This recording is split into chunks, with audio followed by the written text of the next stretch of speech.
Servono soluzioni per proteggere Grado dall'acqua alta, ma l'ipotesi non può essere quella del Mose. Così il presidente della regione Fedriga, oggi frana Fonia Voltri, chiusa al traffico la regionale 355. Violenze fisiche e psicologiche reiterate sulla moglie che all'ennesimo episodio chiama sanguinante la polizia. Un 29enne marocchino è stato arrestato a Udine, la donna e la figlia neonata portate in una struttura protetta. Il Tribunale di Udine ha accolto la richiesta di liquidazione giudiziale presentata dal Comune, proprietario dei locali del Contarena, così il locale chiude in attesa di un eventuale nuovo gestore. Inizia a prendere forma in piazza San Pietro a Roma il presepe realizzato da artisti e artigiani di Sutrio, 18 le statue in essenza di cedro, la culla del bambinello scolpita nella radice di un albero sradicato da vaia.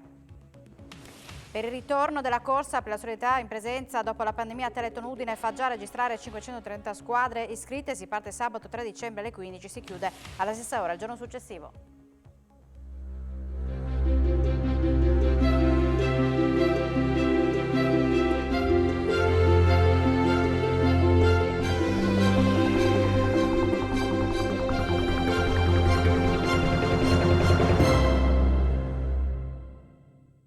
Buonasera, ben ritrovati a nuovo appuntamento con l'informazione di Telefriuli. Un Mose in scala locale è difficile da attuare, ma servono sicuramente soluzioni per proteggere Grado dal fenomeno dell'acqua alta. Il presidente della regione Massimiliano Fedriga risponde così alla richiesta del sindaco dell'Isola del Sole. Oggi ha parlato anche di autonomia e PNRR. Lo scirocco e l'alta marea sono ormai fenomeni destinati a crescere visto il riscaldamento globale e quindi come proteggere le città, in particolare Grado, finita sott'acqua non più tardi di 2 giorni fa. La soluzione prospettata dal sindaco Claudio Kovac è di un Mose, ipotesi però bocciata dalla regione. Non sono un tecnico, mi sembra complicato morfologicamente perché poi abbiamo una laguna molto ampia, quindi ecco, su questo però sicuramente degli interventi di mitigazione delle problematiche legate all'alta marea che oggettivamente c'è, dobbiamo assolutamente metterli in campo per aiutare anche chi vive Grado, città importantissima per la nostra regione come richiamo turistico, come ricchezza, come valore culturale. Sul fronte del PNRR oggi Fedriga, come presidente della conferenza delle regioni, ribadirà la necessità dei territori. Oggi dobbiamo invece fare le opere e fare le opere con tutti i permessi, la burocrazia, ci sono dei passaggi di semplificazione per il PNRR, a mio modo di vedere dovranno essere ampliati, ma soprattutto ribadisco coinvolgere le autonomie locali e le regioni per favorire la realizzazione dei progetti PNRR. Infine il presidente ha ribadito la necessità del federalismo. L'autonomia deve essere vista in questo modo: come posso svolgere al meglio un servizio per i cittadini, chi deve esercitare quella funzione perché questo servizio possa essere migliorato e magari la spesa ottimizzata. Con questo ragionamento bisogna quindi dire chi è meglio che svolga le competenze, allo Stato centrale o alle regioni, e su questo deve concentrarsi il ragionamento. La Costituzione prevede 23 materie su quale si può dare alle regioni queste competenze, e noi ci lavoriamo in un'ottica comunque di unità nazionale. Sarà riaperta in serata a senso unico alternato con impianto semaforico la strada regionale 355 chiusa al traffico per rischio di caduta massi dopo il distacco di parte della parete rocciosa tra Fonia Voltri e Rigolato. Domani la strada sarà chiusa in entrambe le direzioni a fasce orarie, la mattina dalle 8:30 alle 11:30 e il pomeriggio dalle 14 alle 17 per consentire la conclusione delle operazioni di pulizia e ripristino della carreggiata. In giornata per raggiungere Fonia Voltri e Sappada è stato necessario percorrere il passo della Mauria. Per garantire l'assistenza sanitaria ai cittadini in caso di emergenze, i sistemi di Friuli Venezia Giulia e Veneto si sono attivati per garantire la continuità del servizio. Per le problematiche sanitarie minori le persone potranno essere accolte negli ospedali veneti, nei casi di soccorso a Monte della Frana. Per le emergenze sanitarie più gravi funzioneranno insieme l'elisoccorso del Friuli Venezia Giulia e gli elicotteri sanitari del Veneto, oltre a ambulanze e automediche. Indagati in 50 tra medici e personale sanitario di alcune strutture sanitarie toscane per la morte dopo un'operazione al cuore di Maria Rosa Intilla, 69enne originaria di Udine, e quanto riportano oggi i quotidiani Il Tirreno e La Nazione. Martedì gli indagati saranno davanti al giudice dell'udienza preliminare. Le strutture in questione sono in provincia di Massa Carrara e a Pisa. Il 21 giugno era stata eseguita l'autopsia sul corpo della donna che la scorsa estate era a Massa Carrara in visita visita a dei parenti. Per problemi di cuore, secondo quanto ricostruito dalla procura, si era rivolta ad una struttura di Pisa per sottoporsi a un intervento chirurgico. Durante la degenza in una struttura di riabilitazione, una decina di giorni dopo, la donna avrebbe iniziato ad accusare un dolore al braccio e alla spalla. Un primo esame non avrebbe riscontrato nulla di anomalo. In seguito a quello successivo, invece, la 69enne è stata trasferita in un'altra struttura dove è morta. Violenze fisiche e psicologiche reiterate sulla moglie che all'ennesimo episodio chiama sanguinante la polizia. Un 29enne marocchino è stato fermato dagli agenti a Udine. La donna e la figlia neonata sono state portate in una struttura protetta. La chiamata alla questura è arrivata al termine dell'ultimo ennesimo maltrattamento, pugni e insulti con nella stanza accanto la figlia di poche settimane. Alla fine non ce l'ha fatta più e, sanguinante e dolorante, ha chiamato aiuto. Protagonista di questa vicenda a poche ore dalla giornata contro la violenza sulle donne è una giovane marocchina vittima delle angherie del marito, un connazionale 29enne. Gli agenti arrivati nell'appartamento udinese della coppia lo hanno trovato alterato e ubriaco, con la donna spaventata e ferita nella stanza accanto. Oltre il muro la neonata, fortunatamente inconsapevole di quanto accadeva alla madre. Agli agenti che l'hanno portata al sicuro, la donna ha raccontato una storia fatta di violenze fisiche e psicologiche, con sputi, insulti, pugni e ripetute offese. I poliziotti hanno arrestato il 29enne, a cui è anche stato fatto divieto di avvicinarsi alla donna e alla figlia, che sono state invece portate in una struttura protetta. Ha riportato lesioni serie un uomo che questa mattina è rimasto coinvolto in un incidente stradale a Bistrigna, nel comune di Saranzano, all'altezza dell'incrocio tra via Brasizze e via Grado, per causa in corso di accertamento da parte delle forze dell'ordine. Mentre viaggiava in sella a uno scooter è rimasto coinvolto in uno scontro con un auto articolato. Dopo la chiamata al 112 sul posto sono giunti un'ambulanza da Monfalcone, l'automedica da Gradisca di Sonzo e l'Elis Soccorso. Lo scooterista è stato trasportato in volo all'ospedale di Trieste in condizioni serie e sul posto anche i vigili del fuoco. È scattato in Friuli uno dei 4 arresti effettuati dai carabinieri che hanno fermato una banda dedita allo spaccio di hashish nel napoletano. L'arresto è avvenuto questa mattina a Cividale del Friuli ed è stato eseguito dai carabinieri del Norm di Marcianise, comune in provincia di Caserta, su richiesta della Procura della Repubblica di Napoli. Il sodalizio è ritenuto responsabile dello spaccio di ingenti quantitativi di droga. Sono stati sequestrati tra Portici ed Ercolano 65 kg di hashish. Il Corriere è stato arrestato quest'oggi in flagranza di reato con 10 kg di stupefacente nascosti nel doppio fondo di un'auto, sequestrati dai militari dell'Arma sia il veicolo che lo stupefacente. Il Consiglio di Stato ha definitivamente confermato la correttezza dell'operato dell'amministrazione nell'esplosione della Altar Funeral e della relativa rete temporanea d'impresa della gara per la gestione del nuovo tempio crematorio che sarà realizzato a Paderno. L'ha annunciato il sindaco di Udine Pietro Fontanini, aggiungendo che a questo punto la Commissione può procedere all'apertura della busta economica e all'aggiudicazione della gara, dando il via ai lavori di realizzazione dell'opera. La società aveva inizialmente presentato ricorso al TAR contro la decisione della stazione appaltante di escluderla dalla gara e successivamente, vista la pronuncia del TAR favorevole al Comune, si era appellata al Consiglio di Stato. Il tempio crematorio, fa sapere il Comune in una nota, è fondamentale per rispondere alla crescente domanda di cremazioni e contribuirà anche alla riduzione dell'inquinamento atmosferico rispetto alle emissioni prodotte dall'impianto attualmente utilizzato nel cimitero di San Vito. Il Tribunale di Udine ha accolto la richiesta della liquidazione giudiziale nei confronti della società concessionaria della gestione del locale Contarena.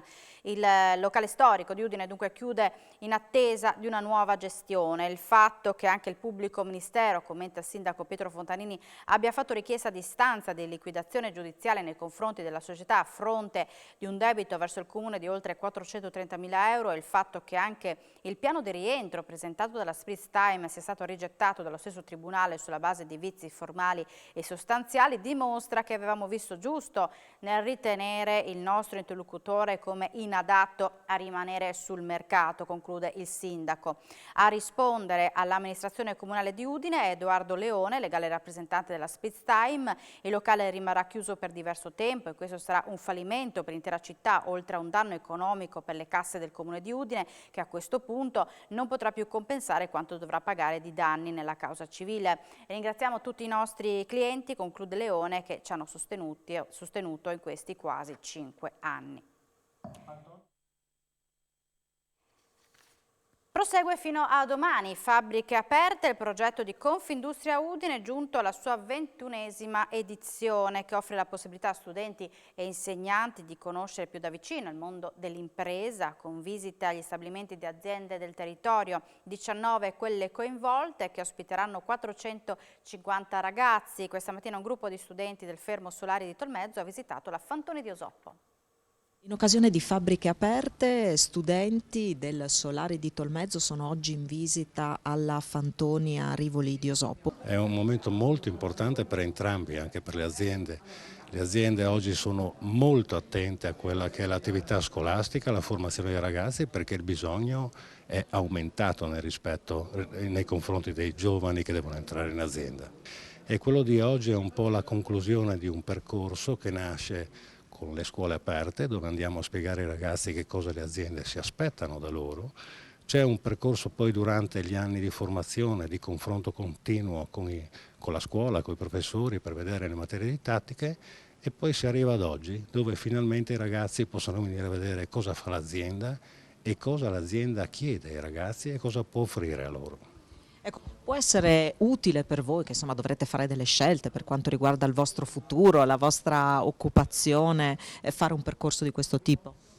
Sì, per capire poi anche i propri gusti, cosa ci piace, per vedere anche sul posto, magari quello che si studia non si sa se poi piace o così. C'è qualcosa che ti ha sorpreso, che ti ha particolarmente colpito di questa visita? Beh sì, sicuramente la storia e la produzione, poi adesso vedremo anche dal vero cosa succede, come si produce. Parliamo del momento economico che stiamo vivendo, come si sta organizzando la Fantoni, qual è la situazione al momento? Sì, ci sono 3 aspetti. Il primo, la reperibilità delle materie prime, oggi è più semplice, il materiale c'è, i vari materiali ci sono, c'è un problema di costi. Credo che uno dei motivi per cui i materiali cominciano ad essere facilmente reperibili è perché il mercato sta calando, quindi è un altro aspetto difficile. Quindi oggi andiamo così, guardando al prossimo anno, incontro a un periodo dove è molto difficile capire quanto potremo produrre e a che costi potremo produrlo. E quindi nuovamente torniamo ad un problema di flessibilità, di capacità di gestire l'attività produttiva a seconda delle richieste del mercato, un momento molto molto difficile in termini previsionali. Le aziende della provincia di Udine hanno dimostrato di reagire alla pandemia tornando sui livelli del 2019. La confortante fotografia presentata questa sera nel corso dell'evento Top 500. Numeri positivi per le aziende della provincia di Udine che hanno recuperato il gap del 2020, tornando a livelli uguali o superiori al 2019, con una marginalità in crescita e la capacità di reinvestire gli utili in azienda per 8 imprese su 10. Sono questi i principali risultati della ricerca di Nord-Est Economia e PwC presentati nel corso dell'evento Top 500, organizzato dal Messaggero Veneto e ospitato al CAFC di Udine. Chiudiamo il nostro tour di 7 tappe con uno degli appuntamenti davvero più importanti, più sentiti per noi. Viviamo degli anni un po' strani, un po' particolari, nei quali le congiunture, i dati tendenziali e anche i cicli sono rapidissimi. Quindi Top 500, che analizza le performance di bilancio del 2021, porta sulle slide molti numeri positivi.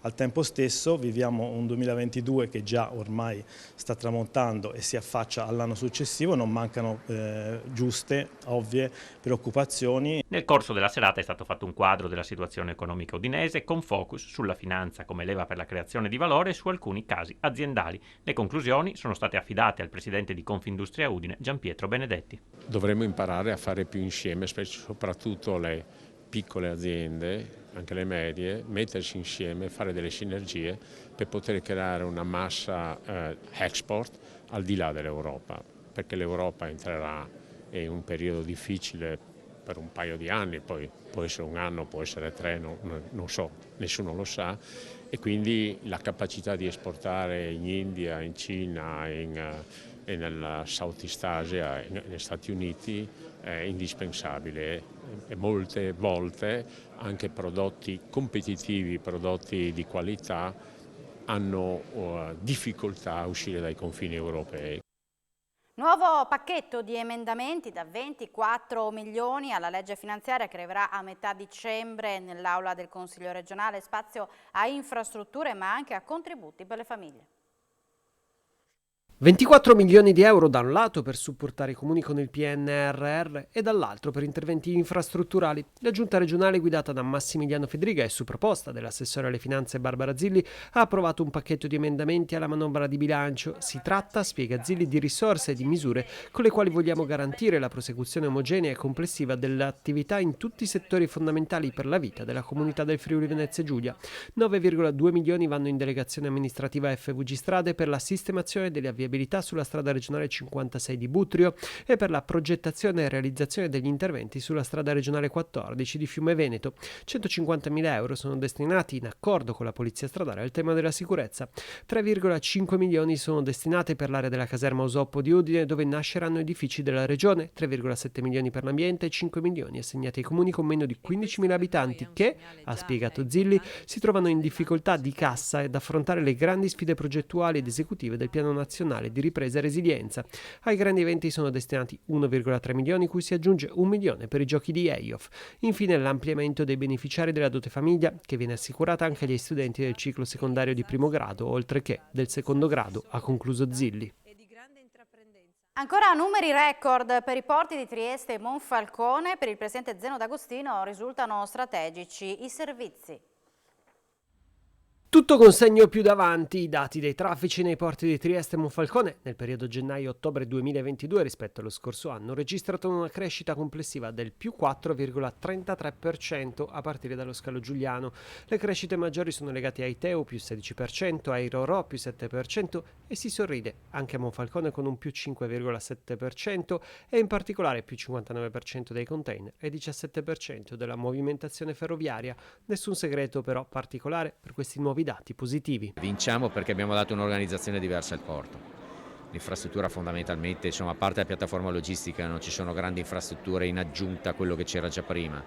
Stanno arrivando, avremo la nuova Campomarzio, la nuova stazione di Servo, la nuova stazione di Aquilina su cui già si sta lavorando, quindi le infrastrutture stanno arrivando, ma il vero tema è che noi abbiamo creato una nuova organizzazione all'interno del porto, per esempio vedi il tema della gestione delle manovre ferroviarie, e poi un'organizzazione di sistema, per cui oggi la capacità del porto non è data solo dalla superficie del porto stesso, ma dalla superficie del porto aggiunta a Fernetti, aggiunta a Frieste, aggiunta a tutte le aree buffer che abbiamo al di fuori del porto. Questo ragionamento, che appunto il futuro del porto non è il porto, ma anche il presente del porto non è il porto, ci caratterizza e ci permette di affrontare periodi come questo dando un servizio migliore agli altri e quindi avendo dati positivi.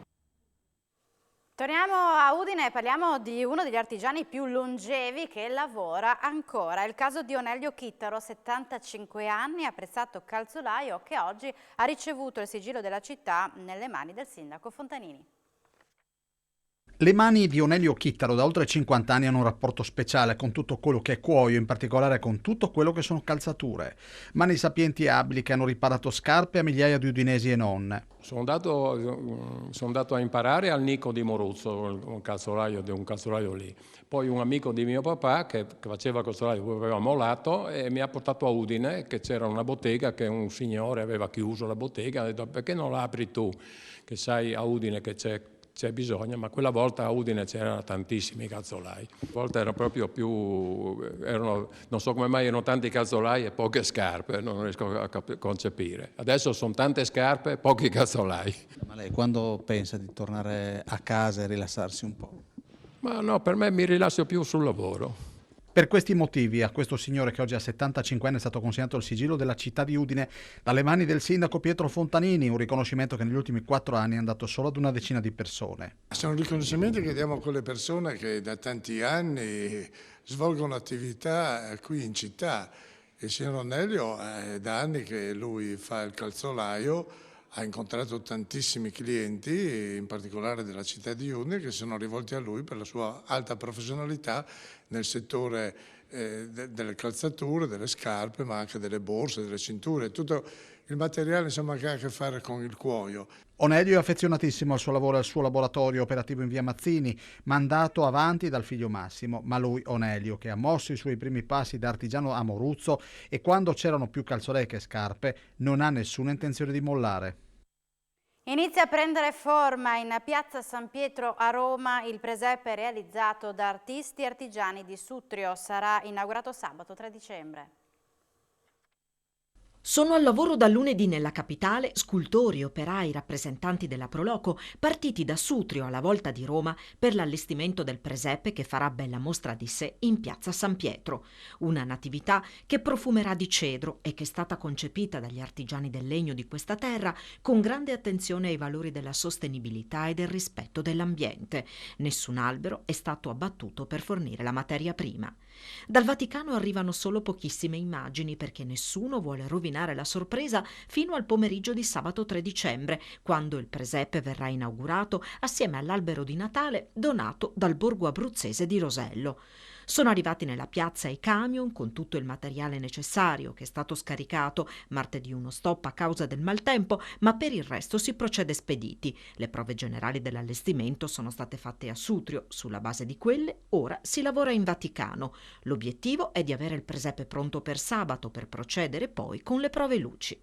La struttura complessiva è stata realizzata con 24 metri cubi di legno di larice, certificato Friuli Venezia Giulia, che proviene dalle risorse dei vivaisti attivi nei giardini pubblici o privati del comprensorio. Per le 18 statue è stata utilizzata l'essenza di cedro. La culla del bambino Gesù è stata scolpita nella radice di un albero sradicato durante la tempesta Vaia del 2018. La superficie complessiva è di 116 metri quadrati, i punti luce sono 50. La cupola del presepe è alta 7 metri. Tra le statue ci saranno anche la tessitrice, che racconta il lavoro femminile di molte donne della Carnia, il cramar, antica professione del commerciante ambulante, e il falegname, simbolo della vocazione al lavoro degli artigiani di Sutrio. Il presepe resterà visitabile in piazza San Pietro fino all'Epifania del 2023, poi sarà allestito in via permanente nel borgo carnico d'origine.